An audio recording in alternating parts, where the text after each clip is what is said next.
제목을요, 함께 읽어보실까요? 시작. 다시 한번 제목을 읽어보겠습니다. 시작.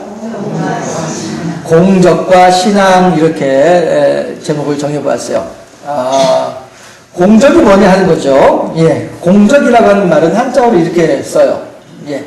그런데 이게 이제 내가 하는 일들을 이제 자꾸 이렇게 쌓아둔다는 뜻이죠. 예. 그런데 본문에서도 이제 공적이라고 하는 말을 썼으니까 공적이라고 했는데, 여러분들 우리가 이 공적이라고 하는 말, 또 본문을 생각을 해보기 전에 먼저 한 가지 먼저 염두에 두고 시작해야 될 부분이 있어요. 뭐냐 하면, 사람이 아무리 능력이 많다 할지라도 사람의 능력으로 하나님의 보좌를 흔들 수는 없어요. 다시 말해서 아무리 사람이 능력이 많다 할지라도 사람의 능력으로 하나님의 어떠한, 하나님께서 계시는 어떠한 위치, 지점, 혹은 수준, 신앙의 수준, 어떤 영적인 수준, 어떠한 의미에서든지 간에 하나님께로 접근할 수는 없어요. 사람이 아무리 능력이 있다 할지라도 사람의 힘으로는 하나님에게 도달할 수가 없어요. 우선 이거를 전제로 하고서 한번 이제 오늘 본문 내용을 한번 들어가 보도록 합시다. 그럼 이제 공적이라고 하는 말이 대표적으로 우리나라에서 이 본문 내용이 고린도전서 3장의 10절에서 15절까지 있는 말씀이 대표적으로 오해되어서 생각하는, 오해되어서 해석하는 이런 내용들을 함께 생각을 해보려고 하는 거죠. 했을 때에 음덕이라고 하는 말이 있어요. 음덕이 뭐예요? 음덕이란 말을 언제 쓰죠? 보통 우리가 조상제사 지낼 때 음덕이란 말을 쓰죠. 예, 해서 조상의 음덕으로 이렇게 표현을 한단 말이에요.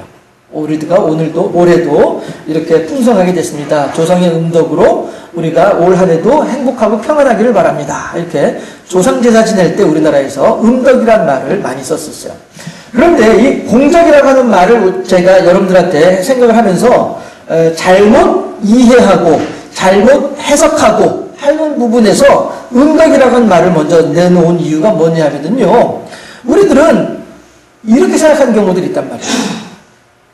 여기서 오늘 본문에서 말하는 공적이라고 하는 것은 하나님의 마지막 심판의 날이 되어졌을 때에, 혹은 하나님께서 우리들과 더불어서 계수하시는 날이 되어졌을 때에, 그때 우리들이 행한 일들에 대한 것을 보고자 하는 것인데, 그러면서 이제 공적이라고 하는 말이 나오는데, 그런데 그 공적이라고 하는 이 본문을 해석을 함에 있어서 어떤 사람들은 음덕이라고 하는 개념으로 해석을 하더라라고 하는 거예요.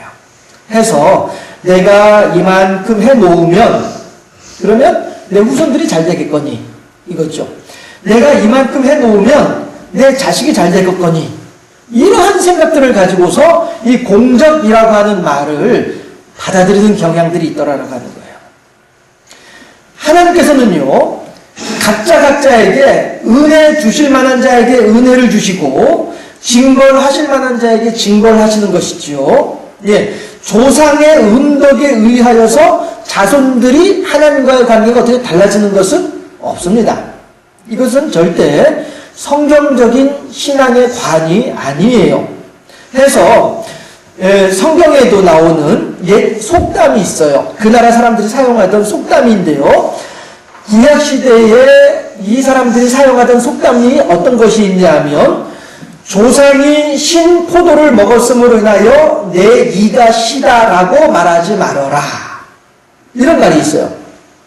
그러니까 내 아버지가 막걸리를 잘 마셨어, 그래서 나도 막걸리를 잘 마셔, 이런 말이 틀리다는 얘기예요. 예. 내 아버지가 매운 걸 되게 좋아했어, 그래서 나도 매운 걸 되게 좋아해, 요거는 좀 다를 수 있어요. 왜냐하면 같이 생활하면서 같은 음식에 이제 동화돼가지고 이렇게 할 수 있죠. 예. 우리 집 아이들이 매운 걸 되게 좋아하거든요. 예. 해서 그 말은 좀 다른 말일 수도 있어요.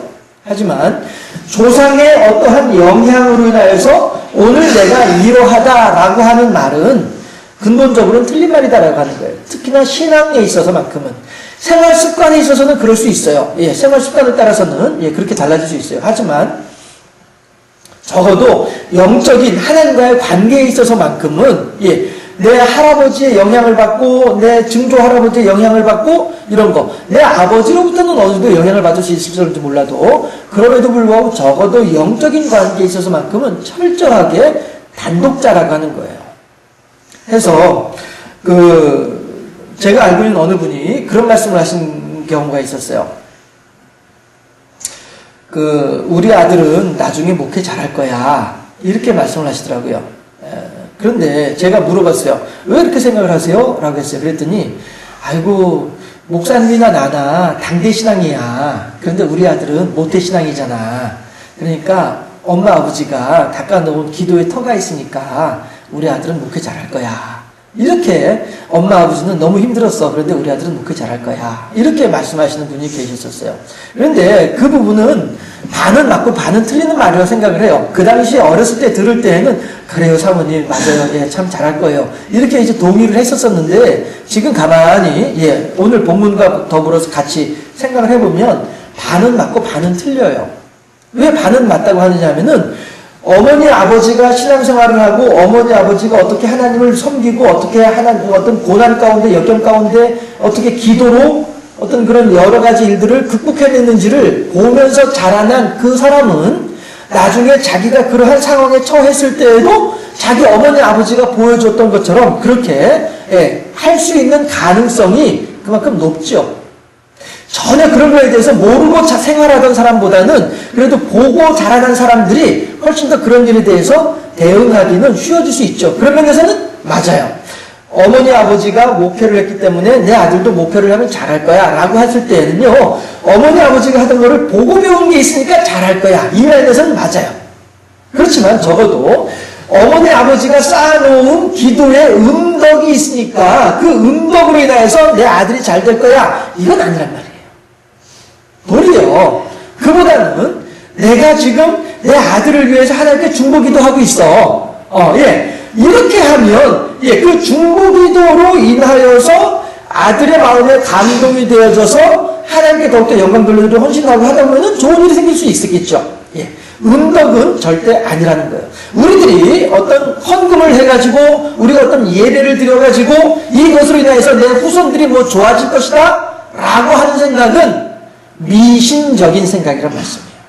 도리어 우리들은 이 음덕이라고 하는 개념보다는 그래도 내가 할머니로서, 그래도 내가 할아버지로서, 그래도 내가 어떤 우대 어른으로서 내 자식을 위해서 해야만 하겠다라고 하는 생각이 있다고 한다면, 그 시간에, 기도의 터를, 그리스도의 터 위에 우리들의 공적을 세우는데, 어떤 공적을 세우느냐 하면, 중보기도의 공적을 세워주시면 되는 거죠. 그렇게 되면, 그 중보기도로 인하여서 하나님께서 그의 마음에 감동이 되어지고 그의 마음에 감동이 되어지는 만큼 더욱더 하나님께 헌신하게 되고 수고하게 됨으로써 하나님께 더욱더 큰 복을 받게 되면 이것이 이제 공적이 되는 것이지 음덕과는 개념이 다르다라고 하는 거예요. 그래서 우리가 보통 이제 그 제삿날 저도 이제 어렸을 때 조상제사 지냈다고 하잖아요. 하면은 이제 그 막걸리잔 이렇게 청주잔 이렇게 향 돌리고 이렇게 할 때 옆에서 아이고 제발 뭐라 하죠 뭐라 하더라 아무튼 뭐 조상님의 음덕으로 제발 뭐 이러면서 이제 하는 그런 게 기억이 나고 하는데요. 음덕하고는 다르더라. 하나님께서는 당대 신앙 너의 신앙에 의하여서 복을 받고 너의 신앙에 의하여서 벌을 당하는 것이지 조상의 어떠한 결과로 인해서 오늘 내가 이런 일들을 다 겪는다? 그건 아니더라 라고 하는 것이죠. 조상이 신포도를 먹음으로 인해서 내 이가 시다라고 말하지 말아라 라고 분명히 말씀하고 있단 말씀이에요. 그 다음에 보속하게 되면은 이것은 어디서 많이 사용하냐면요, 주로 천주교에서 많이 사용을 해요. 그러니까 갑돌이가 자기의 죄가 생각이 났어요. 그래서 고해성사하는 방에 이제 왔어요. 왔더니 이제 저쪽에서 신부님이 앉아 계시다가 이렇게 문을 툭하니 열어놔요. 그러면은 신부님 제가 고백할 일이 있어서 왔습니다. 그래요 형제요 무슨 죄를 고백하려고 하십니까? 제가 어저께 갑순이네 집에 몰래 들어가서 금반지 하나를 훔쳐가지고 나왔습니다. 생각해보니까 이것이 큰 죄인 것 같아서 신부님한테 고백합니다. 이런단 말이에요. 그러면은 이제, 그러면 당신은 그 죄, 그것이 큰 죄인 것을 알고 있습니까? 아, 예, 제가 정말로 심각하게 무서운 죄를 지었음을 내가 알고 있습니다. 이런단 말이에요. 그러면 이제 내가 성부와 성자와 성령으로 이루면 명하노니, 선포하노니, 뭐 이런 식으로 하면서 이제 너의 모든 죄가 사해졌느니라. 이러면 이제 아멘 한단 말이에요. 그러면 이제 뭐라고 하냐면은, 자, 여기서 이제 보속이 나오는 거예요. 신부가 하는 얘기가, 형제님, 그러면 당신은 갑순이의 금반지를 훔친 그 죄에 대하여서 보속을 해야 할 터이니 헌금을 얼마를 하시고 기도를 얼마를 하시고 그 다음에 갑순이한테 가서 뭐를 어떻게 해주시고, 이게 보속이에요. 예. 해서 보속이라고 하는 것은 대가를 치르는 게 보속이에요. 네. 해서 이렇게도 말할 수 있겠죠. 흥부전 보게 되면은 흥부가 매품팔이 팔잖아요. 그쵸? 먹을 게 없어가지고 식구들하고 먹고 살 게 없으니까 그 매품팔이 살아요. 옆집에 옆 동네 사는 그 양반님네가 포도청에 뭔가 잘못한 일이 있어서 가서 빠따지 이거 뭐죠? 곤장을 맞아야 되는데, 예, 곤장을 맞아야 되는데, 예, 그 곤장을 누가 대신 맞아요? 흥부가 대신 맞는단 말이에요. 이게 보속이에요. 그 양반님네가 맞아야만 할 그 벌이었었어요. 양반님네한테 곤장 20대를 때려라! 라고 나왔단 말이에요. 그러면 양반이 20대를 맞아야 돼요. 그런데 양반이 나는 맞고 싶지가 않아. 나는 돈은 있어. 그러니까 누가 한 사람을 들여가지고 그 사람한테 대신 맞게 하는 거예요. 이게 보속이에요. 그러니까 내가 치러야만 할 어떠한 응분의 결과에 대해서 나 대신에 누군가를 대신 다 감당하게 하는 것, 이게 보속이에요. 그런데 공적이라고 하는 것은 결코 보속과도 다르더라라고 하는 거예요. 우리들은요, 예, 내가 이렇게 저축해 놓았다가 저축해 놓은 것을 필요할 때 빼다가 이렇게 사용을 할 수 있는 이런 것을 이제 우리가 공적이라고 이야기를 할 수 있겠지만, 보속이라고 하는 것도 마찬가지로요, 예, 내가 뭐 지금 이렇게 많이 해놨으니까 이럴 때 죄를 지었을 때 이걸 대신 이렇게 해서 그냥 퉁치면 되지. 우리 흔히 하는 말로요. 퉁치면 되지. 이렇게 생각할 수 있지만, 공적은 보속과도 전혀 다른 개념이다 라고 하는 것입니다. 철저하게 내가 지은 죄의 결과는 내가 감당을 해야지 다른 무엇인가로 대체할 수는 없다라고 하는 것입니다.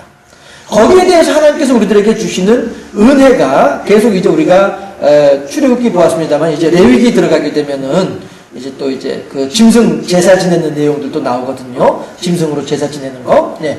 하면 하나님께서 죄는 생명에는 생명으로, 죄는 죽음으로 갚아야 될 일이기 때문에 우리들이 죄를 지었을 때 우리들의 생명이 죽어야만 할 상황이 벌어져요. 그런데 그때에는 하나님께서 우리들에게 은혜를 베풀어 주셔서 너의 죽을 너의 생명 대신에 양의 생명을 바쳐라. 너의 생명 대신에 소의 생명을 바치고 너의 생명 대신에 비둘기 2마리의 생명을 바쳐라. 이게 대속이에요. 나 대신에 짐승이 죽는 것, 이게 대속이에요. 하지만 공적과는, 천주교에서 말하는 보속과는 전혀 개념이 다르다라고 하는 것을 다시 한번 생각해 볼 필요가 있어요. 그렇다면 과연 공적이란 뭐냐? 함께 읽어보실까요? 마지막 거 시작. 다시 한번 마지막 거 시작. 예. 공적이라고 하는 것은요, 결과를 얘기하는 거예요. 결과. 열매란 말이죠. 예. 콩 심은 데 콩 나고, 팥 심은 데 팥이 나는 게 자연의 이치고 하나님의 이치예요. 네, 이런 것처럼 공적이라고 하는 것은 내가 어떻게 했는지에 대한 결과로 나타나는 게 공적이에요. 그러니까 오늘 본문을 보게 되면은요, 예, 언제냐면 12절을 보면 12절 말씀 같이 한번 보실까요? 12절 13절 같이 한번 보도록 합시다. 12절 13절 말씀 시작. 만일 누구든지 금이나 은이나 보석이나 나무나 풀이나 짚으로 이 터 위에 세우면 각 사람의 공적이 나타날 터인데 그 날이 공적을 밝히리니 이는 불로 나타내고 그 불이 각 사람의 공적이 어떠한 것을 시험할 것이니라. 아멘. 하나님께서는요, 우리들 모두에게 각자의 능력에 맞게 달란트를 주셨어요. 그래서 이 사람에게는 5달란트를 맡겼고요. 이 사람에게는 2달란트를 맡겼습니다. 이 사람에게는 1달란트를 맡겼단 말이죠. 그러면 하나님께서는 5달란트를 맡긴 사람에게서는 5달란트의 공적을 기대하시는 거예요. 2달란트를 맡긴 종에게서는 2달란트의 공적을 기대하시고요. 1달란트를 맡긴 종에게는 1달란트의 공적을 기대하시는 거예요. 하나님은 결코 못된 심성을 가진 분이 아니시기 때문에 1달란트를 주고서 그 사람에게서 5달란트의 공적을 원하시는 하나님이 아니란 말씀이에요. 너 몇 달란트 받았지? 예, 주인님 저 1달란트 받았습니다. 그래? 그러면은 너 1달란트 가지고 뭐 했니? 예, 주인님 저는 그냥 땅에 파묻어 두었습니다. 그래서 그 1달란트를 도로 파내가지고 가지고 왔습니다. 하나님 주인이 뭐라고요? 얘라 이 나쁜 녀석아 이러신단 말씀이에요. 결코 주인이 그 1달란트가 아까워서가 아니에요. 5달란트를 맡긴 사람에게서는 이미 5달란트를 받았고요. 2달란트를 맡긴 사람에게서는 2달란트를 받았어요. 마찬가지로 1달란트를 맡긴 사람에게서도 1달란트를 원하는 게 주인의 마음이었단 말이에요. 그런데 불구하고 이 1달란트를 받은 종은 주인의 그 마음을 완전히 무시해버리고 그냥 땅에다 파묻어버리고 말았단 말이에요. 나머지 5달란트나 2달란트를 맡은 종들은 열심히 그걸 가지고 일을 해서 자기의 공적을 쌓고 있는 중에 1달란트 받은 종은 팅가팅가 놀면서 공적을 하나도 쌓지 않았단 말씀이에요. 주인이 예수님의 예화 가운데에서 이야기 가운데에서 주인이 1달란트 받은 종에게 화를 내는 이유는 거기에 있는 거예요. 왜 게으르게 했느냐? 왜 너의 능력대로 하지 않았느냐? 왜 내가 너에게 기대하는 만큼 하지 않았느냐? 이걸 가지고서 하나님께서는 말씀하고 계신 거란 말이죠. 예수님께서는 또 다른 비유를 하시죠. 뭐예요? 열매를 맺지 않는 나무의 비유. 그렇죠? 과수원에다가 나무를 심어놓고서는 오랫동안 기다렸음에도 불구하고 열매를 맺지 않는 거예요. 그러니까 주인이 와가지고 과수원지기한테 야, 이 나무 이거 뽑아버려라. 괜히 뭐 이렇게 열매도 맺지 않는 나무인데 이거 뽑아버려. 쓸모없다. 뽑아버려라. 이런단 말이에요. 그럴 때에 과원지기가 뭐라고 해요? 주인더러 주인님 조금만 더 기다려 주시옵소서. 내가 조금 더 깊이 파가지고 거름을 좀 더 많이 넣어놓고 그리고 내가 정성껏 한 번 더 돌봐보겠습니다. 한 번만 더 기회를 주세요. 이게 과원지기의 주인을 향한 호소였단 말씀이죠. 이거는 중보기도예요. 하나님께서 예수님께서 성령께서 나를 위해서 지금도 말할 수 없는 탄식으로 나의 연약한 심령을 위해서 중보기도하고 계세요. 이건 중보기도예요. 하나님 저 갑돌이가요 참 너무 불쌍한 애예요. 갑돌이의 사정과 형편을 좀 살펴주셔야 돼요. 저 아이가 제가 저렇게 하고 싶어서 저렇게 하는 게 아니고요. 워낙에 먹고 살기가 힘드니까 그래서 이제 참 시작은 헷갈릴 것 같은데 그래도 하나님 죄를 좀 너그럽게 용서해 주시고 이게 중보기도잖아요. 그렇죠? 지금도 우리들의 죄를 인하여서 성령께서 하나님 보좌 우편에서 말할 수 없는 탄식으로 탄식하고 계세요. 중보기도하고 계세요. 그런데 지금 이렇게 끊임없이 우리들을 돌봐주고 우리들에게 양해를 봐주고 이해를 넓혀주고 하시는 분이 계시기도 하지만 또 한편으로는 그럼에도 불구하고 마지막 날에 하나님께서 우리들에게 야, 너 얼마큼 했어? 한번 보자. 이럴 날이 분명히 온단 말씀이죠. 그래서 공적이라고 하는 것은 결과라고 하는 거예요.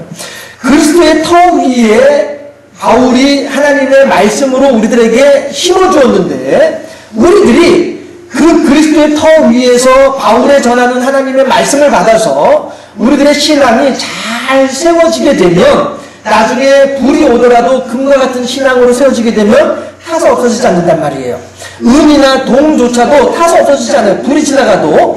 그러나 나무나 지푸라기나 섭으로 세운 집이라고 한다면 그리스도의 터 위에 하나님의 말씀을 받았음에도 불구하고 기껏 해봐야 나의 신앙의 결과가 나의 신앙의 열매가 나무나 짚이나 섭으로 이렇게 되어버린다고 한다면 그래서 불이 한번 쓱 지나가고 나니까 다 타서 없어져 버리고 만다고 한다면 얼마나 부끄러운 일이겠냐라고 하는 거예요. 지금 이 자리에도 지금 한 14명이 앉아 계신단 말이에요. 그런데 똑같이 앉아서 똑같이 한 사람의 말을 지금 듣고 계시고 함에도 불구하고 어떤 사람은 이만큼의 진보를 이루는가 하면 어떤 사람들은 요만큼의 진보를 이룬단 말씀이죠. 그랬을 때에 과원지기는 이만큼의 진보를 이룬 사람이라 할지라도 기다려주세요. 참아주세요. 조금만 더 양해해주세요. 성령께서 중보를 하시지만 그럼에도 불구하고 하나님께서 어느 한순간에 이때가 이제 끝났다. 타임 오버. 딱 하게 되면 그때에는 이만큼의 진보를 이룬 사람하고 이만큼의 진보를 이룬 사람하고 이거에 대한 차이점에 대해서는 하나님께서 분명히 따지겠다라고 말씀하시는 거예요. 결국 우리들은요, 그렇게 한다면 오늘 우리들의 결과를 훗날 나타나게 될 그 열매를 위해서 오늘 우리가 어떻게 되겠냐는 거예요. 부지런해져야죠. 성실해져야죠. 그리고 열심히 하나님의 말씀으로 그리스도의 터 위에서 성장할 수 있기를 노력을 해야죠. 이것이 우리들의 나중에 드러나게 될 공적이란 말씀이에요. 여름에 열심히 농사 짓지 않는 사람은 가을에 그만큼 거둘 수 있는, 추수할 수 있는 것이 적을 수밖에 없죠. 하지만 여름에, 봄, 여름에 열심히 일을 한 사람은 가을에 풍성하게 거둘 수 있는 것과 같은 이치란 말씀이에요. 하나님의 마지막 날이 언제인지는 알지 못하지만 하나님께서 우리들에게 야, 너 마지막 결과 어떻게 됐어? 한번 보자. 주인이 돌아와서 종들과 더불어 계수하실 날이 분명히 있다라고 하는 것이죠. 그 날을 우리가 염두에 두고 오늘을 살아야 되겠다라고 하는 것입니다. 그렇다면 그 결과는 어떻게 맺을 수 있을까? 농사 지으려면은요, 호박을 원하면은 호박씨를 심고 열심히 가꿔주면 호박이 나올 것이고, 사과를 원하면 사과나무를 심고서 열심히 가꾸면 사과가 나오겠죠. 아로니아 그래서 열심히 가꿔가지고 나왔잖아요. 이런 것처럼 우리들이 그렇다 한다면은 하나님께서 원하시는 결과를 내기 위해서는 그럼 우리가 어떻게 될 것이냐라고 하는 것이죠. 했을 때 첫째, 하나님의 능력을 따라서 우리들의 열매를 맺어야 되겠다는 거예요. 우리들이 그리스도의 터가 우리들 앞에 주어져 있고요. 그리스도의 말씀이 하나님의 사람을 통해서 성령을 통해서 우리들에게 지금 주어지고 있어요. 그런데 이것을 가지고 내 소욕을 따라서 내 원하는 대로 내가 무엇인가 어떻게 해서 그야말로 첫 번째 우리가 어떤 음덕이나 보석처럼 말이죠. 무엇인가 내가 어떻게 해서 하나님의 어떤 그런 데까지 통달해야지라고 하는 생각을 하는 것 자체가 어불성설이다라고 하는 거예요. 우리들은 그저 하나님께서 때를 따라서 물을 주시고 때를 따라서 햇볕을 주시고 때를 따라서 바람을 주심으로써 그 식물이 성장해 가는 것처럼 우리들도 마찬가지로 하나님의 능력, 하나님께서 허락하신 능력 안에서 자연스럽게 성장을 해야 하는 것이 이게 합당한 일이지, 내가 이번에 40일 금식기도 했으니까 나는 확 올라갔을 거야? 그건 아니란 것이죠. 내가 이번에 헌금을 얼마를 했는데 내 신앙이 이만큼 올라가 있을 거야? 아니란 것이죠. 너무나도 자연스럽게 하나님께서 우리들을 다루시고 기도하게 하시고 응답받게 하시고 때로는 좌절하게 하시고 낙심하게 하시고 그럼에도 불구하고 다시 한 번 더 떨쳐 일어나서 하나님을 향해서 그래도 내가 하나님만을 사랑합니다 라고 고백하는 그 순간에 하나님께서는 알았다 하고서는 그만큼 키워주시는 거예요. 내가 무엇인가 신앙생활을 열심히 해가지고 신앙이 성장하는 것이 아니고요. 내가 기도를 열심히 해가지고 성장하는 거 아니고 헌금을 많이 해가지고 성장하는 건 아니고요. 하나님의 능력에 의해서 하나님의 다루심을 따라서 하나님의 시간을 따라서 하나님의 계획을 따라서 우리들은 성장하게 된다 하는 것입니다. 두 번째로 우리들의 결과는 어떻게 만들어낼 수 있냐면요. 하나님의 사람을 통해서 만들어낼 수 있어요. 무슨 얘기냐면요. 콩을 맷돌에다가 갈려고 할 때에 맷돌 한 짝만 가지고 콩이 다 갈아지나요? 아니잖아요. 아래짝은 움직이지 않고 가만히 있고 윗짝이 돌잖아요. 돌면서 그때 그 돌릴 때 그 손잡이가 어이라고 한다면서요. 맷돌 돌리는 손잡이가 어이라고 하더라고요. 그런데 어이가 없으면 맷돌을 돌릴 수가 없으니까 이거 뭐 일을 할 수 없으니까 어이가 없네 하는 말이 거기서 나온 거라던데. 그러면 이제 어이를 붙잡고서 맷돌 윗짝을 막 돌리는 거죠. 그러면서 이제 중간에 이제 숟가락을 떠가지고 콩을 집어넣고 하다 보면은 양쪽으로 이제 콩이 갈아져가지고 콩물이 누렇게 내려오는 거죠. 이렇게 콩을 갈기 위해서도 맷돌 아래짝과 윗짝이 같이 돌면서 갈아내야만이 콩이 갈려지는 거란 말씀이에요. 하나님께서 우리들을 성장시키고 우리들에게 어떤 열매를 맺도록 하실 때에는요, 하나님의 사람들이 내 주변에 항상 있어요. 왜냐하면 하나님께서는 사람과 더불어서 당신의 일을 행하신다라고 한다면, 말라기서에서 뭐라고 하시냐면은 하나님께서 내가 무엇인가 일을 하고자 할 때에 미리 선지자에게, 나의 택한 선지자에게 말을 하고서 말을 하지 않고 어떤 일을 행한 적이 있었더냐라고 반문하시거든요.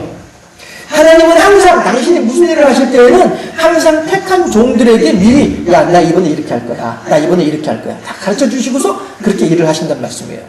요즘 이제 이사야서하고 예레미야서하고 이렇게 지금 보고 있는 중인데요. 예, 거기서도 계속 하나님께서 예레미야에게 임하셔서 하시는 말씀이, 하나님께서 하나님에게 임하셔서 하시는, 물론 그것이 잘못된 말이긴 하지만요. 예, 하나님은 이렇게 끊임없이 사랑과 더불어서 하나님의 일들을 이루어 나가시더라고요. 마찬가지로 오늘 나의 삶의 현장 가운데 있는 내 주변에 있는 사람들이 다 어떤 사람들이에요? 내가 꿈이고 그 사람들이 맷돌 윗짝과 아랫짝이란 말이에요. 무슨 말씀인지 이해가 되세요? 저 지긋지긋한 저 인간, 그 인간이 바로 하나님의 맷돌 윗짝이에요. 그리고 아유 나한테 너무나도 잘해주시는 그분은 하나님의 아랫짝이에요. 예, 아랫짝이고 윗짝이고 뭐 큰 의미는 없습니다만서도, 예, 아무튼 그렇게 해서 하나님께서 이 사람과 이 사람을 통해서, 그리고 그 사람들을 통해서 이루어지는 환경을 통해서 하나님께서 우리들을 다루신다라고 하는 거죠. 했을 때에 내가 돌덩어리면은 아무리 그 맷돌로 아무리 갈아제낀들 그 돌덩이가 갈아지겠어요? 안 갈아진단 말씀이에요. 콩이 되어야 갈아진단 말이죠. 이런 것, 하긴 뭐 돌덩어리도 갈면 갈아지긴 하겠네요. 예, 맷돌에다가. 예. 우리들 주변에 있는 사람들로 인하여서 우리가 그렇게 하나님의 결과를 내기 위한 연단의 과정 속에 있다는 거예요. 하나님은요, 우리들에게 신앙의 결과를 만들어내기 위해서는 이렇게 주변에 있는 사람들을 통해서 역사하시더라. 그래서 옆에서 나를 괴롭게 만드는 사람, 옆에서 나에게 편안하게 해주는 사람, 다 하나님께서 내게 붙여주신 사람들이에요. 나의 신앙의 열매를 위해서. 그렇게 생각을 하시고 옆에 있는 사람들을 보시게 되면 아마 훨씬 더 달리 보이실 것 같아요. 아이고 고생이 많소이다 나 때문에. 내가 지금 너무나도 단단한 돌덩어리라서 나를 갈아제끼느라고 참 고생이 많네. 이렇게 생각을 하시는 게 가장 적합하지 않겠나 싶어요. 아이고 이를 부득부득 깔면서 저 인간 말이야 내가 저 인간 내가 평생 왼수 진짜 막 이렇게 하면서 지내는 것보다는 아이가 나같이 단단한 인간 하나님의 가르려고 당신 들어서 사용하시는데 참 당신 하나님의 도구로 쓰임받느라고 참 고생이 많네. 이렇게 바라보시는 것이 적합하지 않겠나 하는 생각을 한번 더 해보게 돼요.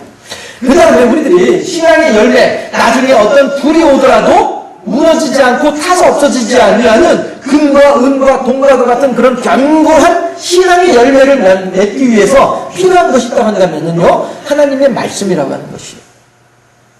아침에도 말씀드렸다시피 성경이라고 하는 것은 우리들에게 시범조교예요. 네가 어떻게 해야 되는가에 대해서 가르쳐주고 계시는 거예요.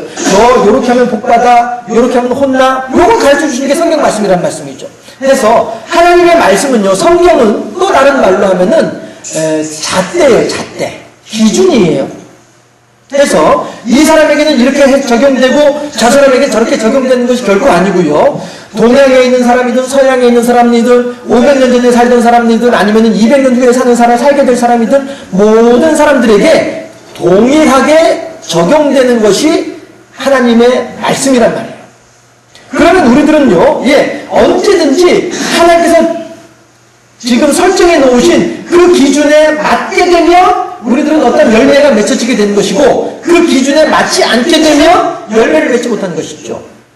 해서 오늘 아침에 광야 백성들도 보았습니다만은, 광야 백성들이 아이고 하나님 감사합니다. 오늘도 만나를 주셔서 감사해요. 오늘도 무리가 만상을 주셔서 감사해요. 오늘도 불기둥 주셔서 감사하고 구름기둥 주셔서 너무너무 감사해요. 오늘도 하나님께서 서울나라를 통해서 우리들과 함께 계신 증거를 보여주시니 너무너무 감사해요. 라고 하는 사람이 있었다고 한다면 그 사람들은 다 가나안 땅에 들어갈 수 있는 사람들이에요. 왜? 하나님의 기준에 맞는 사람들이니까. 그렇지만 지금도 마찬가지로 아이고 하나님 나한테는요 만나도 없고요 매출하기도 없고요 무료가 반석도 없고요 아무것도 없고요 이것도 없고 저것도 없고 아무것도 없어 대체 하나님한테 뭐 하는 거예요? 라고 하는 사람이라면 그 사람은 결코 가나안 땅에 못 들어갈 거란 말이에요. 어느 시대이든지 간에 동양과 서양을 떠나서 어떠한 성향의 사람이든지 간에 남자든 여자든 상관없이 모든 사람들이 어느 동네 사람이든 어느 나라 사람이든 어느 시대에 사는 사람이든 모든 사람들이 다 동일하게 하나님의 말씀을 따라서 생활을 하고 하나님의 말씀에 맞추어 살아갈 때 그 사람들이 일정한 부분의 결과, 열매를 맺어낼 수 있지. 내가 복음 해가지고 하나님의 말씀을 내 마음대로 해석을 하면서 내 마음대로 적용하면서 어떤 열매를 하나님께서 원하신 결과를 기대한다? 그건 이단자들인데 그렇지 않겠어요? 그래서 우리들이 하나님께서 언제인지는 모르지만 우리들로부터 야 너 어느 만큼이냐 한번 보자 하고서 불을 한번 쫙 쬐었을 때에 남아있을 것인지 사라져서 없어질 것인지에 대해서는 오늘을 살아간 우리들이 결정을 해야 돼요. 그래서 같이 한번 읽어보실까요? 시작. 예, 한 번 더 시작. 맞아요. 우리들은 오늘을 이래서 청지기의 마음으로 살아야만 해요. 청지기가 어떤 사람들이에요? 청지기는요, 쉽게 표현을 하면은 작업반장이에요. 그러면 작업반장은, 그냥 일하는 사람들은 일당만 받아가지만 작업반장은 플러스 알파가 있잖아요. 수당이 있잖아요.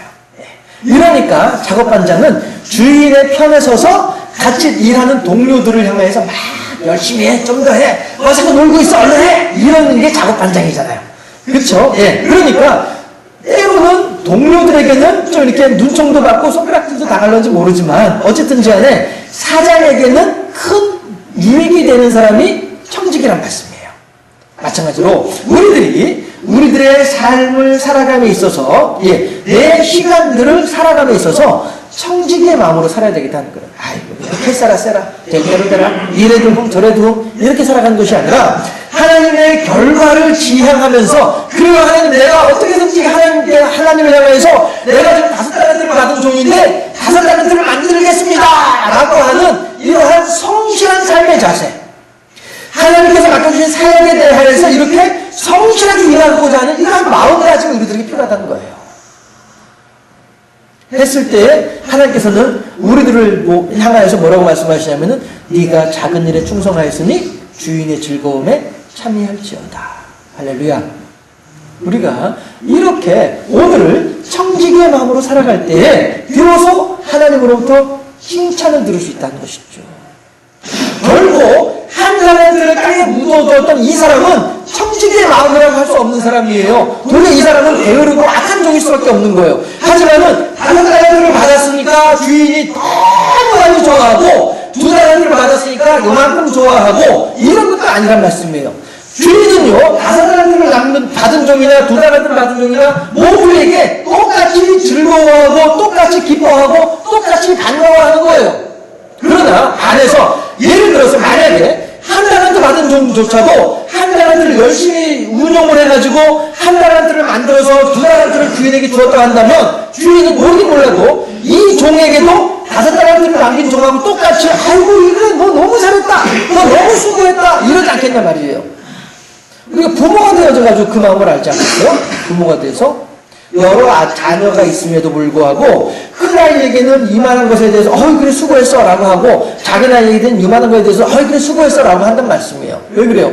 큰아이의 능력과 작은아이의 능력을 알고 있기 때문에 작은아이가 그만큼 해서 어이구 너 잘했어 하는 것이고 큰아이가 그만큼 그래 잘했어 부모로서는 둘 다 큰아이든 작은아이든 둘 다 그들의 성취에 대해서 기뻐하고 즐거운 거예요.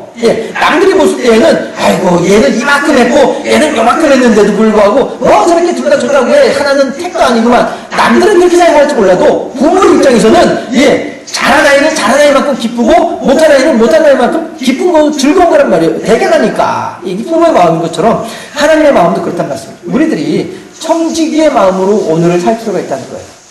그래서 5달란트를 받은 종이 비록 3달란트를 남길런지도 몰라요.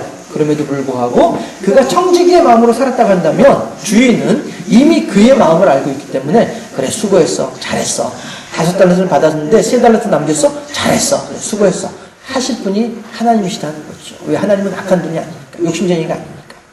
우리들이 오늘 하루를 하나님께서 맡겨주신 사명, 여러분들이 어떤 것을 내게 맡겨진 사명이라고 생각하고 계시나요? 그 사명을 가지고 열심히 성실하게 청지기의 마음으로 그 사명을 잘 감당하심으로써 하나님을 기쁘시게 하는 하나님의 사람으로 세워질 수 있기를 주님의 이름으로 축원합니다. 주님의 이름으로 축원합니다. 청지기 되고 싶지 않으세요? 열매 맺으셔야 되지 않겠어요? 제가 잠깐 대신해서 기도하도록 하겠습니다.